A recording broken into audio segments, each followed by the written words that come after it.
Rather than guys, let's rock and roll. So some live consultations that we're going to be doing today. We've got Laura Bannister in, who is on our community program, the Smart Scaling System. And what I'm basically going to be doing here is pretty much just doing a live breakdown of the top 10 problems that she's facing and struggling with in her business, which is going to be pretty cool because this is basically what I do every single day, in all fairness. So I thought, you know what, why not turn it live and people were well up for it as well. So Laura, as a starting point, do you want to just basically, because I think sometimes what people do is they look at an offer, they look at a strategy, but they don't actually think about and look at the person behind that. And I think that's really, really important. That's something that I want people in the community when they watch this back to see that, yeah, it's about a strategy and an offer, but it's also about the person running it. So we've obviously had a bit of a back and forth where I recommended Summer and you didn't want to go down that route, and that's fine because there's a few different things what we'll talk about today. So just introduce yourself, background, history, and then obviously what you do now with your actual business. Yeah, cool. So I'm Laura from LKB Fitness, and I started LKB Fitness online during lockdown. Started doing some live workouts and built my business from that. Before that, I was in corporate for like 20 years. So going into the online space for fitness was completely new. Since then, I've had a membership that was quite large in lockdown, and then I've kind of tried to do a lot since then on my own with different mentors and stuff. And yeah, so I go live 3 times a week with my membership, where we do home workouts for like busy mums who just want to do a 30-minute workout 3 times a week, or they can go onto my app where they've got a whole selection of, programmed workouts or endless workouts with me. So yeah, and I've been going for 5 years now. 5 years, nice one. Laura's also a great person as well, by the way, and that also helps. Very open and receptive to feedback, and it's been obviously great so far. So let me just pop open this document because then we can basically just get into the thick of it. So just as an initial starting point, guys, like when you're looking at AI as an example, I used to have to do all this manually. Laura, there was a 30 question deep discovery document, which is a heavy, heavy one. I weren't expecting Laura to do that because she is very, very, very, very busy. But normally, what I will basically do is I will pull through and extract the overview discovery with a deep discovery, run that through one of my custom GPTs. And then, what do you know? 10 seconds later, you've got an active problem list. And this is all, this is all businesses. Business is just problem solving. Like there's nothing else to it in any way, shape, or form. Like, yeah, there's strategies, there's systems and all that, but the thing is, it's like you don't solve the problems, then there's still going to be a problem down the line. So pretty much how I've scaled my own company and other people's company is just going, right, let's get a big problem list and let's break it down to then overcome it from that point, right? So what we've basically got here, I love this word, which I'm going to talk through, Laura, in a minute, because that I'd say that is the single most used word with business, but I'm going to talk through why it's a bit of a trigger word and it trips people up. So we've got predictability to client acquisition, nurturing and reactivation, cash flow instability, but that's due to the offer, which we'll talk about in a minute. Heavy reliance on challenges, systems and infrastructure, avoiding high impact tasks, weekly time structure, over dependence on one platform, and then not enough team support or defined delegation, and then weak retention, and then referral systems, right? So I'm going to come straight to the top, right? So the first thing that I look at when I'm trying to solve a business is where is the obvious shit that is in my face that is a problem? And that comes basically to the front line of it. So the first thing I did is went over to Laura's Instagram and I was looking at this and I was like, right, that could be a lot better straight away. So straight away pops through and I'm like, Laura's built out an incredible audience, right? And one thing that I discussed with Laura at the start is she's in that middle ground, right? She's in that middle ground where like, I have clients who've got 2 million followers, thousands of people on an app. Then I have people on around this followers where they've got like a high ticket or a mid ticket offer, but Laura's obviously got challenges on low ticket. So what we do, and I'll talk through what we kind of spoke about before. So when you basically heard Laura introduce herself at the start, that doesn't really present that. So what I'd be looking for as an initial starting point is if that audience there is coming onto here, we know that you're a personal trainer, know that you're mum of two, but then from that point, we've just got workouts and recipes, a podcast which hasn't been active since July because I've been doing my homework, and then obviously we're going to come on to the links. So the first thing that I've been going is like, right, so your Instagram here is basically obviously your funnel is people, so where people are shopping when they go around. So I basically want to be looking at a little bit of a structure where we can hit all four of these key points in one single bio. So we help with so they can avoid, right?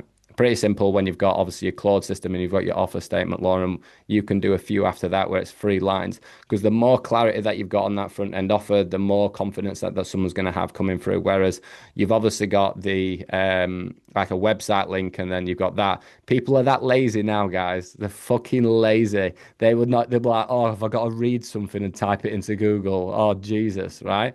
So what I wouldn't be doing is I wouldn't be having like a website information and that one there. I'd be just adding it into the links here, right? So the next thing I'm doing from there is I'm assessing is there anything else that's broken, not broken anywhere else, but something that's really, really kind of clicking out at me. So obviously, as we go through onto here, I'm a big fan now of using direct links on Instagram. We're actually converting our entire company into one website soon, which I'm not saying you need to do that, Laura, but we're doing it because we've got about 20 fucking things going off. So Black Friday breakthrough. So the first thing that I'm looking at here is we are currently in, as the Black Friday offer challenge started yet? Yeah, we're in it. We're on day 11. Right, day 11, sweet. So that there needs to be removed. Yeah.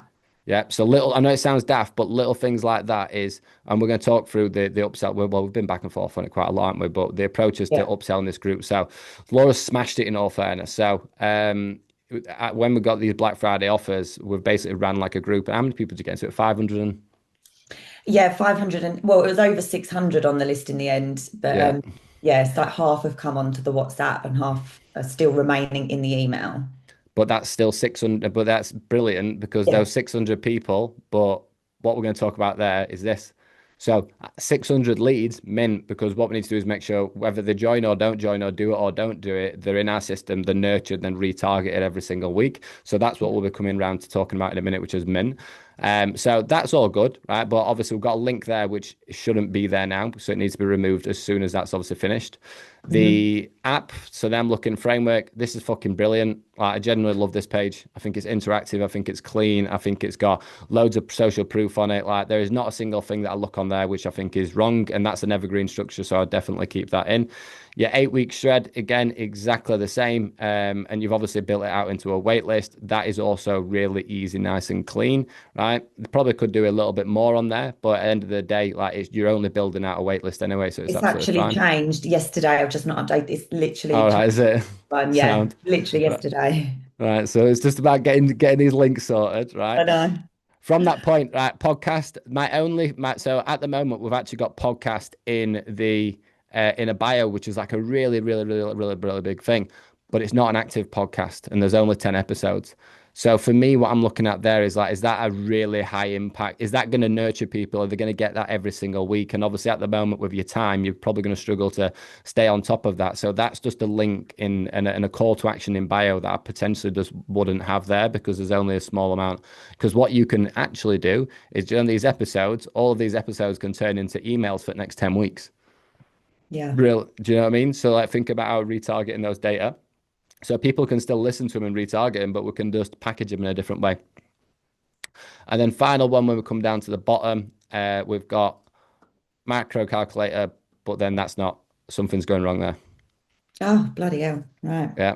So rule number one, guys, check your bloody links. Right. And what we're looking at, so that macro calculator, by the way, is an absolute unreal feeder. It is probably the top performing lead magnet that I have ever used, but it doesn't articulate pain. It doesn't create emotion, but it's great for building data, nurturing, then retargeting. So for me, for where Laura's at now, I'd be having obviously the app, the 8 week shred updated, and then free calorie calculator. But what we've got to take into account is how long has that not been working versus how many thousands of people have potentially clicked onto that link. So this is what I mean. It's like, what are the obvious point out things on the surface front end level that we can be looking at doing? Because that there could equal simply just having a front end bio change, an adjustment to having a cleaner application there. It emits rewards, right? So Mhm. that's his first task that we're going to be focusing on. Let me just block that. There we are. Right. Next one. So I'll add these notes on afterwards as well, Laura, by the way.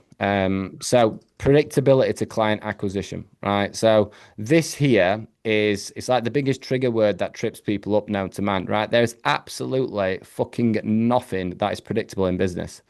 People say that ads are predictable, but are they? They're only predictable if you stayed on top of your creatives because your ad spend can shoot up. People say that Instagram DMs are predictable. Well, they're not because as we've seen in 2025, we've gone from 22 to 25% response rate to, I know some people are doing 1 to 3% response rate. And then you've got to think, what is the cost of predictability by sending more messages out, right?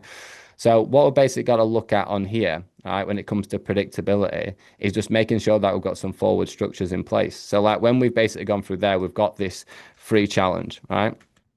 Which has been a brilliant one. 300 people in a group. We've then got 600 people onto that one there. We've currently got a macro calculator, which is then obviously going to be fixed, and then we send that into nurturing. And then obviously one of the biggest points of discussion is the fact me and Laura have been talking. I basically turned around and said to Laura, I recommend that she looks at a one-to-one offer, but she just doesn't want to do it, which is absolutely fine.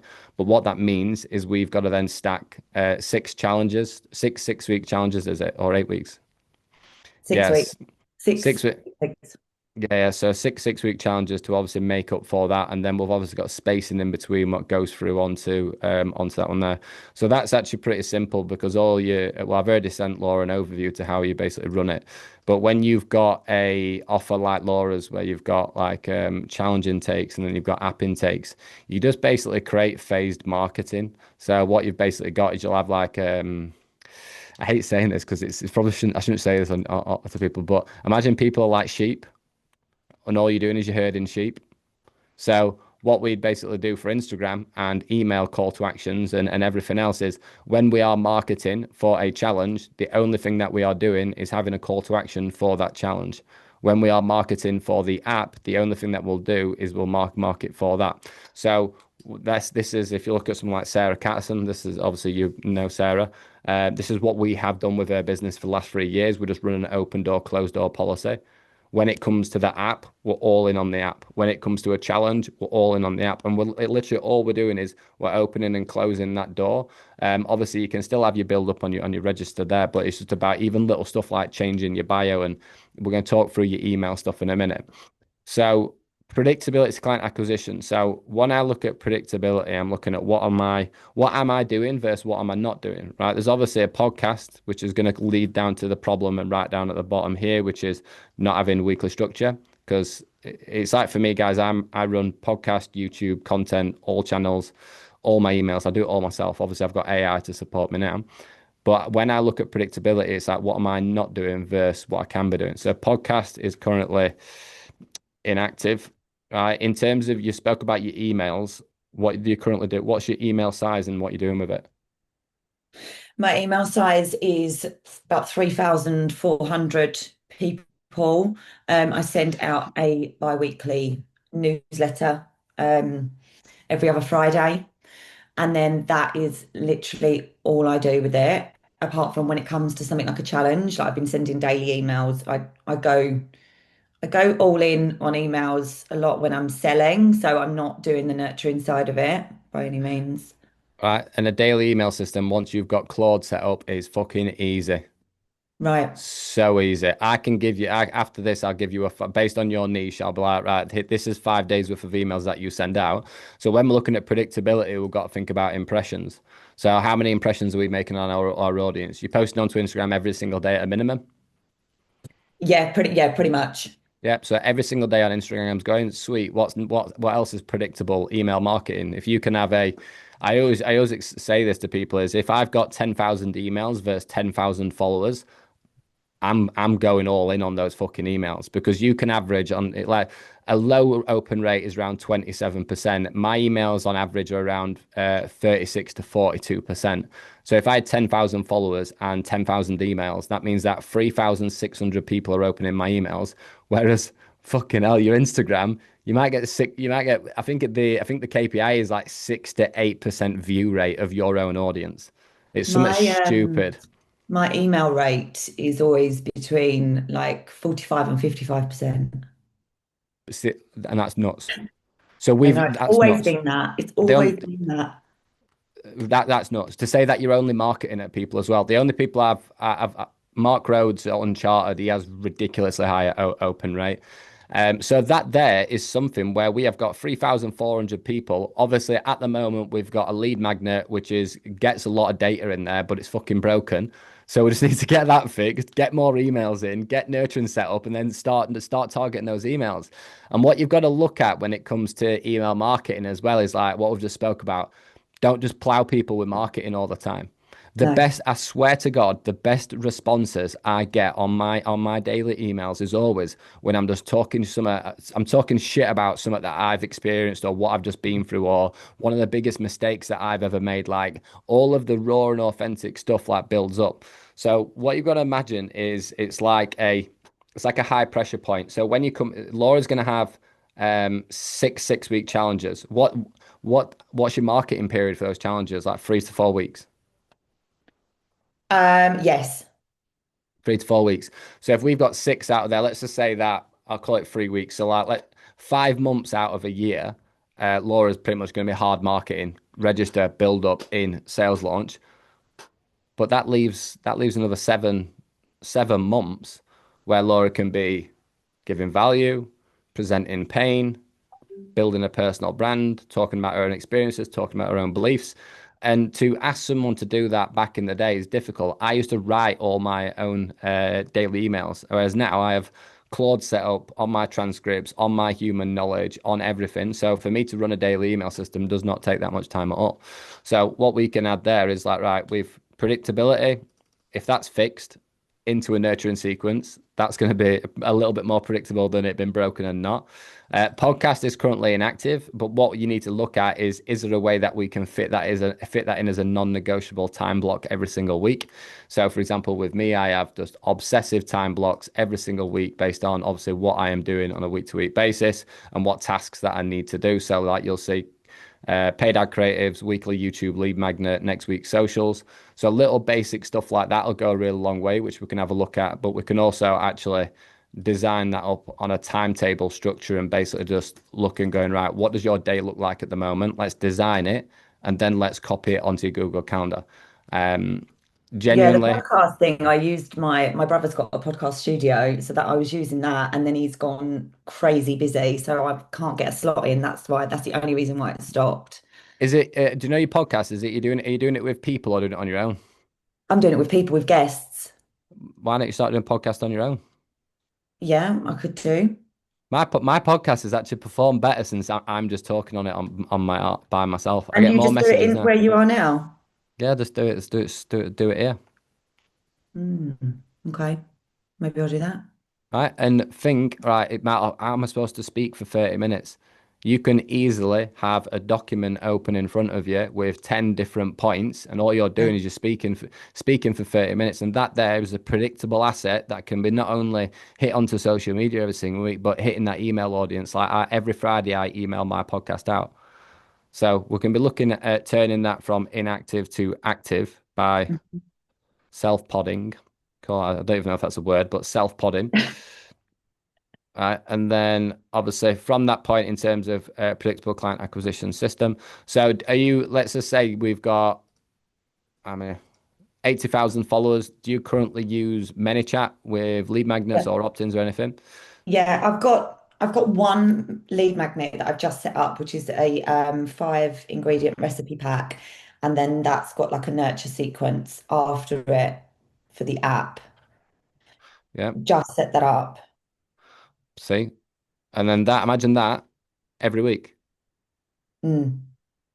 Because if you got an audience size like that, I'd be absolutely rinsing it every single week. As it stands right now, I probably spend around £5,000 to £10,000 a month on paid ads because I don't have many followers, guys. I've got. I'd like to think that people trust me and They're I've got a good growing. personal They're brand. Yeah, growing. they're growing. I'm getting there. I'm a bit of a ghost undercover, you could say. Yeah, but your bank balance, I think, looks a lot better than Yeah. mine. So there you go. But I still get more from organic. So like Yeah, I mean, sometimes people my try and whole thing, think. my whole business is organic. sometimes people try and overcomplicate it. It's like for me, even looking at that there, where we've obviously got an asset which you weren't doing before, which you've now done. There's 300 opportunities which are active, 600 which can be retargeted with data. That been fixed, that been active, this been retargeted, and then that been a non-negotiable. Like what I always look for is what is the path of least resistance? Hmm. Do we need to add anything on top of that? Right. When you've also got your predictability to your your actual acquisition as well, what we've got to really kind of take into account is it's actually the training that I'm doing today, which is your personal brand identity, which you do absolutely fabulously. I think that's absolutely brilliant. Like and I can see the picture to your life and what it looks like and everything on there. Right. The thing that I think, well, we're definitely missing it because That's my if strength. I'm good at that bit. yeah, you're really, really, really good at that bit. But what I think is missing is like your core message and your anti-messaging. I'll just pop open this camera actually, and I'll just show it while we're here.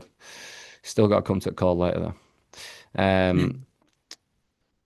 So anti-messaging, right? So what if I went down onto here like how it all works together?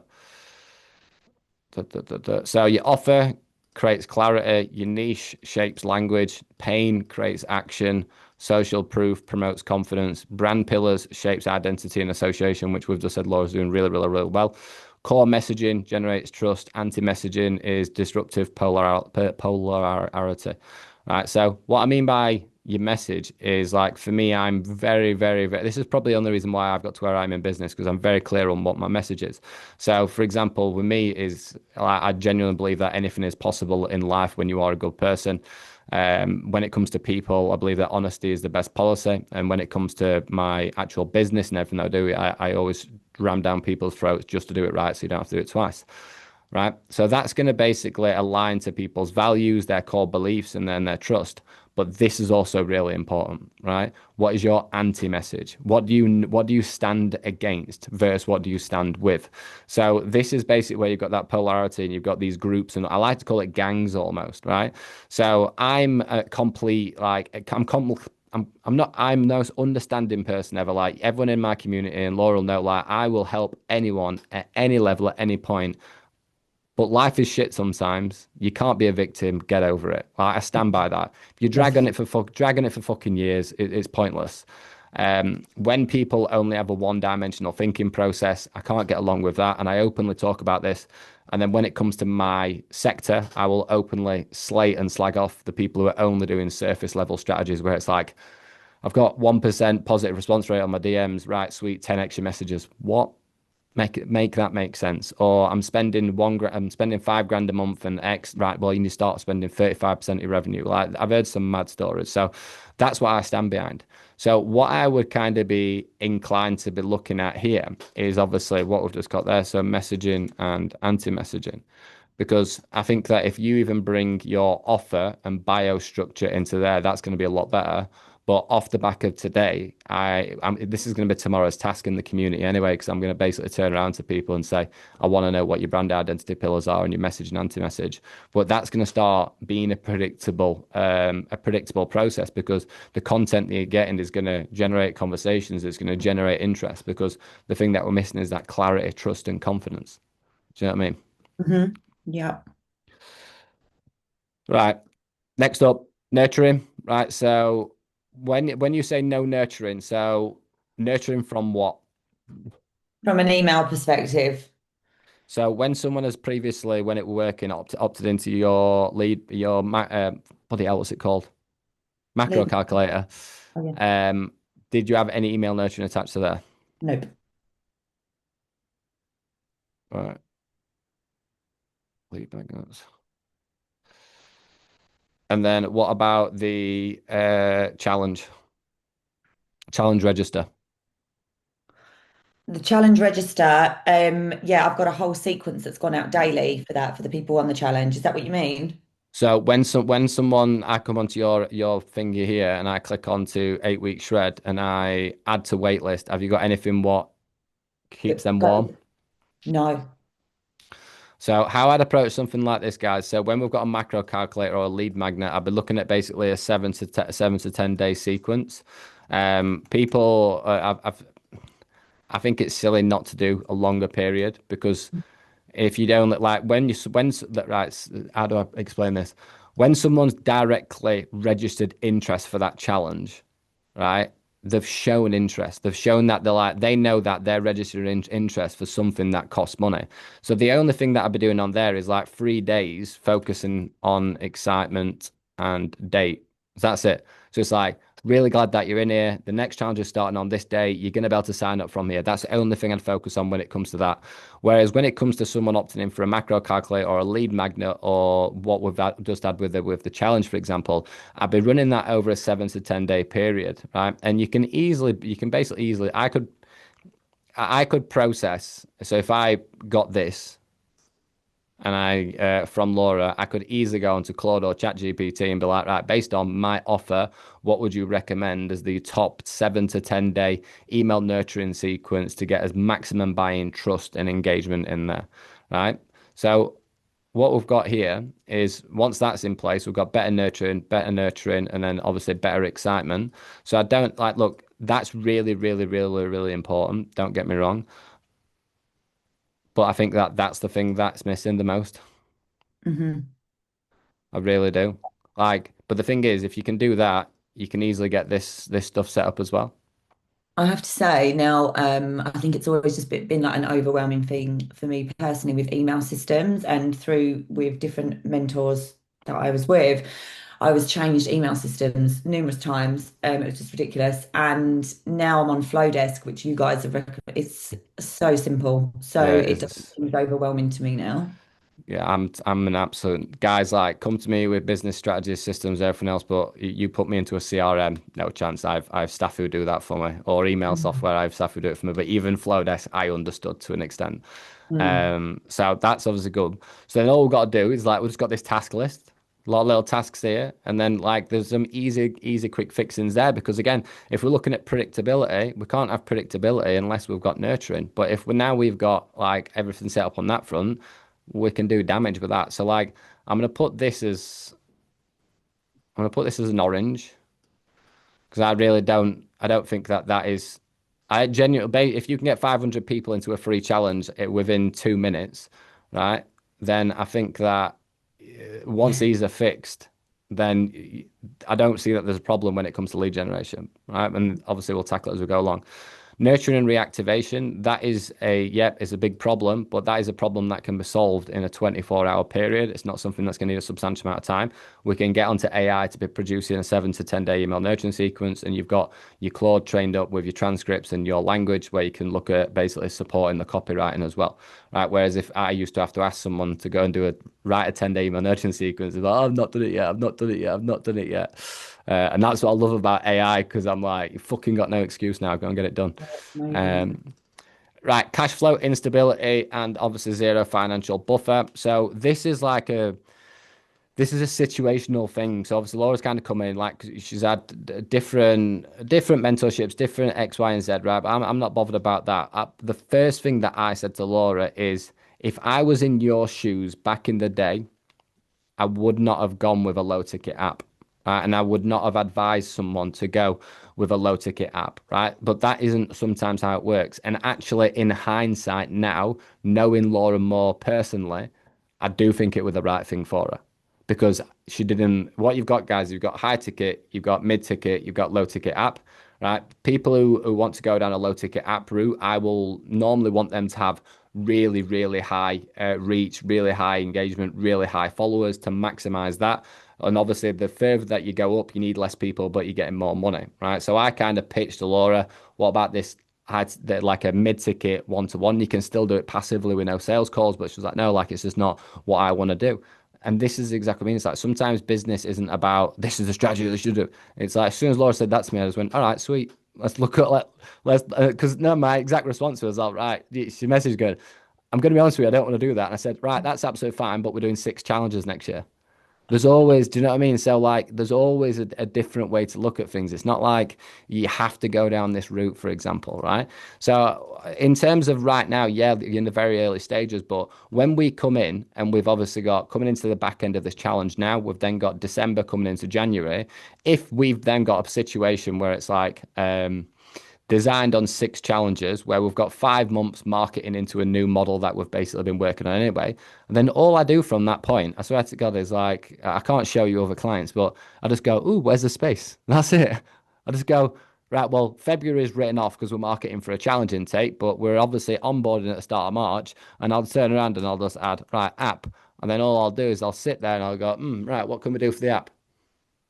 And Mm, you just fill those gaps and you fill that space and you just run that open door policy. So like I'm the type of like I had a meeting with Tommy Holland yesterday. I worked with him 3 years ago. I told him to close his gym down. And I said, you need to close your gym down and you're gonna have worst 2 years of your life, bro. That's how honest I am because the numbers didn't add up. Everything didn't add up, and I was like, "This is not going to pay you long term. It's not going to benefit." And then now is like, I'm so fucking grateful that you told me to do that, even though he's had worst 2 years of his life, but he's back in now because he's firing again. So like for me, like if I was looking at this business and looking at what can be fixed, which is there, what can be done, what's not currently active, like. I don't think that I'm going to put that as a green because I do not think that it's a stressful situation, right? Obviously, once we get more cash in through the door, then that's when we can be obviously looking at creating a bit more of a financial buffer. But for the time being, I just think that we just need to start focusing less on right, this is not there, and just start fixing these problems, hmm. and the rest will take care of itself. So like that's not something that causes concern for me. Obviously, I'm going to ask the question: do you track your finances? Kind of. Right? Have you got that downloaded? I've got your yeah, yeah, yeah. I've got this. Yeah, I have got this, and I am on it. Oh Right. no, hold on, hold on. That no, yeah, you'll look at that's the locks. That's an automated dashboard. These are basically where we're tracking. It's simple as out. It's like that's all your revenue, that's all your expenses, and it gives you all. Have you got access to this? You should have. It's in school. If not, I'll create you a little drive anyway. Okay. Yeah, what I've got doesn't. I've got the one with the social media tracking and all that. Is that this? Oh no, that's an easy KPI tracker, right? So I'll this is in the organization SS, but I'll send it you anyway. So Right. starting 2026, non-negotiable. We're tracking his finances. We're getting in touch with it because sometimes you can shit your pants thinking that there's not money there, but there is there, but it's just because it's not been managed properly, right? And we've got a plan where we've got 6 challenges. We've then got 6 months where you can be focusing completely on pushing people into your app. I ain't concerned about money, right? We just got to focus on the plan ahead. The heavy reliance is on challenges for income, right? So this is a cool word because I've pretty much just answered this there. So challenges create burnout 100%, but they Mm, create burnout, right? When where we're at we've not basically oh no, sorry, on that one. They create burnout when the only time that you're doing shit is when you're promoting and selling. yeah, that's So exactly you what I'm doing, and I so am you burnt bet out. yeah, I've got a YouTube video somewhere and it's called lulls and launches. And it's Okay. me, it's based, so like it's called lulls and launches, and it's like it's just me on a whiteboard going like full special, like explaining all this. So challenge based offers, they go like that. They go up and down, up and down, up and down, up and down, up and down. Yeah. So obviously, as we're going up, that's where we're putting a lot of stress on, a lot of pressure, not only to the founder but also to their audience because you're in essence selling to them. So what people do is they wait for that challenge and then put shitloads of effort in and then burn out and drop off. Right? What I want you to think about is if we've got a lull away from a challenge, what can we do in that lull to make that launch a hell of a lot easier? It's right in his fucking face. Yeah. If we've got that email list engaged 365 days a year, if we have got even little things, I'm not saying add that in yet, but if you've got a company page which has got more social proof going onto it, it's got more program information promoting the app. I'm just adding more shit onto your plate. But if you basically like that, you've got that, you're nurturing people across and it So do you takes that mean like pressure an away. do you mean a social media app page? I'm a massive, massive believer in company socials. Are you? And So I have got yeah. one. I've got the LKB Oh, Fitness sweet. app. And that can be added. So like with your bio there, the reason that I'm really, really into company socials is because if you look at what it takes to generate trust. So like your messaging, your anti-messaging, your niche, your offer, your pain. But most importantly, to build a personal brand, it's going to be heavily focused on, like mine is, if you went onto my Instagram, that's what I show. And that's why I've got a lot of trust with my audience. But what you don't get the opportunity to do on your own personal Instagram is going, this is my product. This is my program. This is what I'm doing. Right. And so, like, if you think about it, it's like, right, well, the coach consultant Instagram, I've got it open over here. The coach consultant Instagram has got 3,980 followers. I don't care about the followers. All I care about is the fact that, oh, wait, so technically 25% of my audience is actually interested in my company. So what that enables me to do on the company page is just get straight to the point. I don't care about engagement. I don't care about growth on that page because if I can extract 10% of my followers from my personal brand page to my company page, I can sell to them directly. I can get more straight to the point. So Yeah. there's so these little things like for me there when it comes to these I'll add this on afterwards, but reliance on challenges for income, lulls and launches, video, daily email system, active company socials, adjusted bio with so no, new lead magnet.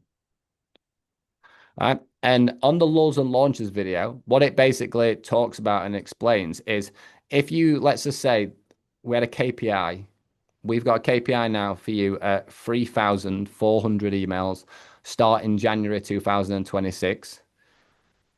Right? And then let's just say that equates to X amount of sales plus obviously social media and everything else. If you set a KPI where it's like, right, I'm going to come in and go, by the time it comes to my sixth challenge at the end of this year, I'm going to have 10,000 emails. And you've also been emailing them every single day. How much more fucking money are you going to earn? Hmm. Yeah. Lulls and launches. Rather than thinking, how do I need to sell to everyone all the time, think, how do I build this database and keep these fuckers engaged? And just having that because they eat like little things where potentially that email list might have been on 5,000 if it wasn't for that being broken at the moment. Yeah.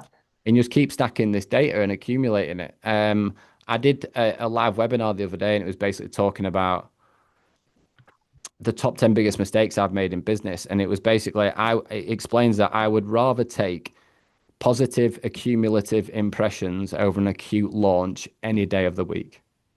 Right? Especially in 2025, 2026 onwards, everyone is trying to sell shit to everybody all of the time on social media. Hmm. So that's why if you went back to the like 1980s, it used to be a law of seven for marketing. So it takes seven impressions to get someone to actually want to take action and purchase something. It's now upwards of 28. Takes 20 takes 28 impressions of someone to be like, oh yeah, do you know what? I might actually join that there. So the more shit that we've got running, the better. You've also got Google's law of 7, 11, 4. So 7 hours of content, 11 positive impressions, four different platforms. That creates buying interest. So if you think about like the things that we are doing, aren't doing, daily emails, company socials, we get that podcast running again as you as normal. Eventually down the line, maybe a YouTube. But all we're doing is we're compounding those positive impressions while we have got a clear message and a clear anti-message, and while we have got a really clear offer that's present on the front end. Before you even send a fucking DM, before you even spend a penny on ads, what type of money is on the table there? And now Exciting. you've got it all. You've got it all there. And it's just for anyone obviously listening in as well, right? No automated email, but this has been worked on right now in it because you've just flowed up to you signed up to Flowdesk. Yes, Yeah. exactly. Evergreen products. Obviously, you've got your macro calculator at the moment. I disagree. I disagree with AI there. In all fairness, but obviously it doesn't know what I know. In terms of a DM system, Laura's not the type of person where she's going to go and hire someone to go and send out 500 messages a day, same as I'm not the type of person to do that. So what Laura does have to do is do the type of stuff that we spoke about, where we've got like it would take me 5 minutes to build a lead magnet with AI, with OpenAI, Claude, and Gamma. And if we have one of them going out every single week with an opt-in on a page and with 80,000 followers, what's your average opt-in for a lead magnet, Laura? I couldn't tell you because I've only just set it up, really. But I'd be expecting a shitload more than what I get, put it that way. Right? And I still make very good money off my 50 to 60 opt-ins that I get a week off that type of stuff, right? But all I'll be doing there is I'll be going in lead magnet, ManyChat, trigger, obviously getting their email address. That's going into an email nurturing sequence. It's also going to get retargeted every single week. And then you've obviously got a ManyChat. You can either go for like a passive one or a direct. So you can either, it depends on preference. Like, do you like having DM conversations or do you not? I don't mind. I don't get a huge amount. So I don't mind. It's not something that I hate. But But you're when I'm not. doing it, I'm just not very good. I don't feel like I'm very good at DMing and turning them in, starting to ask questions and turning them into customers. I feel like I'm not very good at that. Yeah, it's a skill and it takes a long time and it's a lot of tracking. But also for a model like what you've got, and where you've got six passive sales intakes and a passive sales app, I would not be turning around to you going right. Suddenly go and become a DM psychologist specialist because it's just going to take your attention away from the other stuff that we're not doing at the moment. Yeah. But what you could basically do is obviously once you've got ManyChat set up and you've got the flow desk and you've got your lead magnets, is just having some simple triggers off the back of that, where it could be a leading question off the back of it, or just there's some general stuff there. But for if I was in your situation there, like I agree, like I wouldn't be using that. I'd just be going ManyChat, and Mhm. my absolute obsessive focus would be this. How do I get as many emails as humanly possible? How do I get people into this nurturing sequence as possible? How do I retarget them every single week, if possible? The clients who I have with passive products, the bigger that the email list that they've got, the bigger the launch. So if I look at Glean app and Sean Cases, is I basically said to launch Glean app at the scale that I wanted them to launch it at, they needed to get 100,000 emails in 6 months. So that was Wow. macro calculator as one of them. That was multiple different acquisition assets. That was free diets, free training programs. But those 100,000 people on those opt-ins then turned into a 25,000 people on a register. And Yeah. then I always go for, well, it's actually up here, a book. So Oversubscribed by Daniel Priestley. Highly recommend. Highly recommend. Especially, well, definitely you. There's also key person of influence, but oversubscribed. If we want to launch something, we want to be aiming for at least 8 times the amount of people on that register for the amount of people that we're actually going to let through the door. Um, so yeah, we'll move on from that one anyway. Right. Talk to me about this one now, because this is more about what's going on with you. So avoidance of high impact tasks, so selling systems email. So, avoidance of high impact tasks. Yeah, that's probably coming between challenges. I've always run challenges throughout the year, and then it's that in between area that is just, you could probably say I'm probably just go silent. I just do what I do in my membership, and then nothing's happening in between. And I know deep down that the email thing is definitely something I need to do, but it's just something that's been avoided for Have whatever you have reason. you ever have you ever done? Are you coming into Manchester on 10th? Yeah. You are. Have you ever sat and planned out a full year like that? Do you know what? Years ago, I did with a different mentor, and then I left his mentorship, which is probably whether it was a mistake or not. But I did used to do that, and I did the open and close policy or something. I did all of that at the very Yeah, beginning when I was flying, funnily enough. yeah. That's so like. But I have like a thing where it's like you set the plan, you do the plan. So like all we've got to basically do on the, and obviously I'll be there, so I'll be going through. There's too many people for room at the moment, so I'm gonna have to find Oh some more no. find some more tables and chairs. But I'd rather have more people there than not. I'll just have my guys like stood up or something all day. But then we've basically got here is like selling the structures, like designing lead magnets, fucking everything. Like literally, I sit and map out every single thing, every single month, everything. And then all I'll do is I'll go, right, sweet, we've got a gap in February, right, on the 9th on 9th and 23rd. I'm then going to put that in blue. And then what I'm going to do from there is I'm going to put that onto the overview here, and I'm going to basically design that's a lead magnet I'm going to use. That's a marketing stunt I'm going to use. Now you've just had a 500 to 600 people on a Black Friday free challenge. Then I'd 100% be like, oh, sweet. Is there another concept that we can do with that again? And then basically just start filling the gaps from there. But when it comes to avoidance of high impact tasks, what I commonly find with that is it's a misalignment of just not having a plan. It's as simple as that. It's like if you take my mission, if you take fulfillment and my mission away from me, it completely utterly disables me. And I just think that that's what we need is like rather than thinking about right what's going wrong or what's going right, it's like that's my fucking plan, and then I'm gonna stick to it. Yeah. That's it. I'm just gonna fucking follow it and make it as easy for yourself as humanly possible. Because otherwise, when you're like you don't know what's happening tomorrow or next week or next month, and everything's there, it's like it does create that kind of scarcity mindset, and you start just bouncing around. And then the reason that I do that timeline operator is because I always say to people like you'll start something. And you'll start a project, and it'll get to like 6 to 8 weeks later, and you'll look back and think, "Fucking hell, what have I been doing?" Hmm. Whereas when we've got that timeline each month, each week, each structure, then all we do is just stick to that and then refine it and go along there. So, in terms of avoidance of high impact tasks, right? I've spoke about I've got the most basic system known to man. So if you struggle with task management, I have a notepad for a seven-figure company. I have a notepad, I and like him. I have a notepad what is on my desk open, never close it because if you don't see it, you don't visualize it, you don't do it. And then all I do is I go, right, sweet, sit down, look at that, and I'll look at my Google Calendar, and then I'll just go out and then I'll extract 30 minutes, 60 minute, and I'll just time block. Yeah. There's mad level systems, guys, Asana, Monday.com, Go Eye Level, you've got next level stuff, but for me it just comes down to that's all the shit that I need to do. That's the time that I'm gonna get that sorted.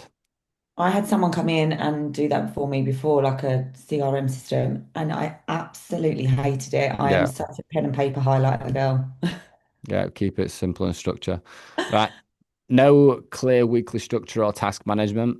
That's kind of touched on. Have you ever sat down and just designed your week like that before looking at Google Calendar? Have you like actually just designed what your week looks like? No. Right, we're gonna do that. I mean, yeah, Guy, I was going to say because it's always different, but that's on a life perspective, right? But yeah, and like, don't get me wrong, like you set the perfect plan, but then shit does happen. Like, do you know what I yeah, mean? It is one of those things, but it's about you having a rigid structure. Um, that there, guys, like you might look at that and be like, oh my God, that's like a 5 year old task. I have calls with people who are doing 250,000 a month plus, and they're stressed as fuck. They're not getting stuff done. They're a bit all over the place. And I'll turn around and go, show me a Google Calendar. And it's their operating system which is causing the chaos for everything else. Like there's this trigger word of like freedom business, freedom, freedom, freedom. Like you only have freedom, in my opinion, like either way down the line or when you stop having big enough goals or you stop having big goals. So I always say like Jeff Bezos or Elon Musk, for example. Do you think that they've suddenly got to where they are now and then they're not absolutely killing themselves? They don't because they've got that next level goal. So like the goal setting, the forward planning, your timetable, your to-do list. And yeah, you need to make sure that you're having breaks and you're looking after yourself. But like business comes down to just simply getting shit done. But obviously life does get in the way and it's not easy when you've obviously got kids and everything else moving on. Um, over dependence on one platform. So Laura uses a white labeled solution for her app. What you have to take into account there is they will basically take 25% of revenue. But what you've also got to take into account is if you want to launch a custom app, you are talking hundreds of thousands of pounds. Or like if you want a low ticket app alone as a baseline product, 100,000. If you want multiple offers put into, you're talking multiple six figures. So for someone to take, it's not ideal. Someone taking 25% revenue, but at the same time, with me and you have been back and forth on this recently, and it's almost like we just need to use it for what it is. yeah. and then look at obviously other avenues going off there. Um, right, who is in your team?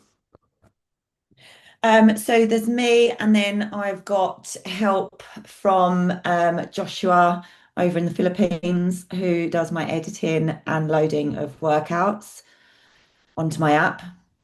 All right, yeah. And then I have, so he's like contracted. And then I've got Amy, who does my 2 emails a month for me, just puts the structure together, sends it out, and that's it. I think that right, video editing definitely not. Obviously, but with Amy's like for sending 2 emails a month, like that's is it more the fact that you didn't know how to do it before yourself on the system? There was part of that actually. That probably played a huge part because of email changing systems, but also because it just used to having to put everything together and what to say and what to talk about was always overwhelming. But actually now with AI and I mean, it's just technically £50 an email. I'll give her £100 a month for 2 emails. It's pointless. It's pointless. Yeah, I know it's not expensive, but like if we want to be sending more emails out, then that she potentially wants to be sending. She's going to start asking us for a shitload of money. It will legitimately. I did all of my December emails the other day in like 60 minutes. Obviously, I'm very lucky. I have Beth who sorts all my systems out. But even Beth will tell you, she just gets, so like, I'll go onto a document and I'll be like, right, these are all the emails for the month. So I've used my trained AI system to write them all out for me. I then hand them over to Beth and then it probably takes, I reckon, I'd have to ask her, but I reckon it takes Beth under an hour to schedule all emails for the month. Shouldn't take long because Yeah. you just copy and pasting it onto a template. Mm. So you could save 100. Well, you could save 100 quid a month. It's not breaking bank, obviously, but at the same time, it should obviously kind of help. So we'll just have a look at that and we'll tackle that together after this anyway. Weak retention and referral systems. So there's an element here where it is out of Laura's control. Mhm. She can't ask for stuff when it's like it's hers, but not hers as well. It's not like she can go like, right, that needs changing. This is. So that's quite difficult.